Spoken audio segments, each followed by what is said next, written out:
So என்னப்பா எல்லாரும் எப்படி இருக்கீங்க?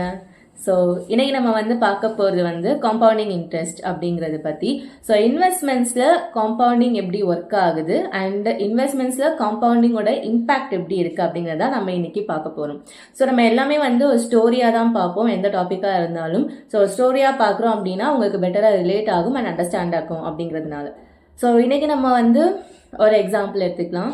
சரி, இப்போ ஒரு மிஸ்டர் ஏ அப்படின்னு ஒருத்தர் இருக்காரு. ஸோ அவர் வந்து என்ன பண்ணுறாரு அப்படின்னா, இப்போ ட்ராவல் பண்ணுறோம் கரெக்டாக. இப்போ நிறைய பேர் வந்து சொந்த ஊரை விட்டு நிறைய பேர் வந்து நம்ம மேக்ஸிமம் யூத் யங்ஸ்டர்ஸ் எல்லாருமே வந்து வெளியூரில் வேலை பார்க்குறாங்க, like Chennai, Bangalore R somewhere, okay, Hyderabad அந்த மாதிரி. ஸோ நமக்கு வந்து போயிட்டு வரதுக்கான expenses monthly at least twice or thrice இருக்கும்.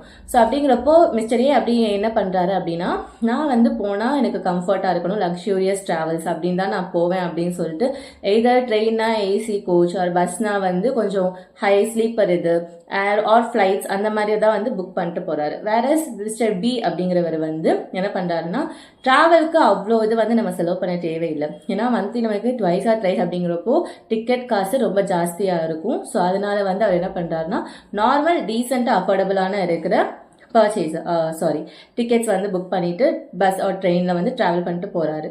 ஸோ அப்படி பார்க்குறப்போ மிஸ்டர் பி வந்து மிஸ்டர் ஏயை விட he is saving at least ஒரு 2000 per month from those tickets, ஓகேவா?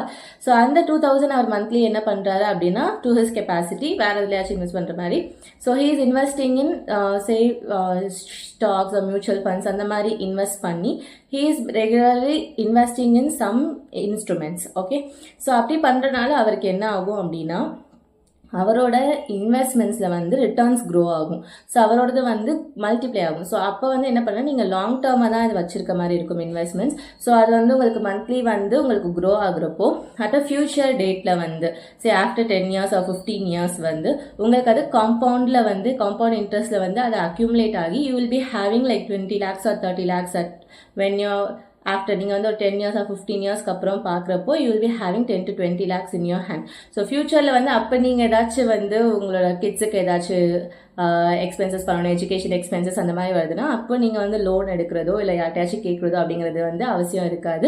Because you are regularly investing in something expense. அதுக்குன்னு நான் வந்து நீங்கள் வந்து லைக் ஃப்ளைட்டில் போவே கூடாது அப்படிங்கிற மாதிரிலாம் நான் வந்து சொல்லலை. ஆனால் அது வந்து நீங்கள் குறைச்சிக்கலாம். ஸோ அந்த மாதிரி நீங்கள் எதுலலாம் வந்து நம்ம ரொம்ப லக்ஸூரியஸாக ஸ்பெண்ட் பண்ணுறோமோ அதை குறைச்சிக்கிட்டு இந்த மாதிரி ரெகுலராக வந்து நீங்கள் இன்வெஸ்ட் பண்ணிங்கன்னா ஃப்யூச்சரில் உங்களுக்கு பெனிஃபிட் நிறையா இருக்கும். ஸோ இதான் வந்து இன்வெஸ்ட்மெண்ட்ஸில் காம்பவுண்டிங் அப்படிங்கிறது. ஸோ இந்த வீடியோ உங்களுக்கு யூஸ்ஃபுல்லாக இருந்துச்சுன்னா லைக் பண்ணிக்கோங்க, சப்ஸ்கிரைப் பண்ணிக்கோங்க. அண்ட் உங்கள் ஃப்ரெண்ட்ஸ் யார் வந்து இது பார்க்கணும்னு நினைக்கிறீங்களோ அவங்களுக்கு ஷேர் பண்ணுங்கள். தேங்க்யூ.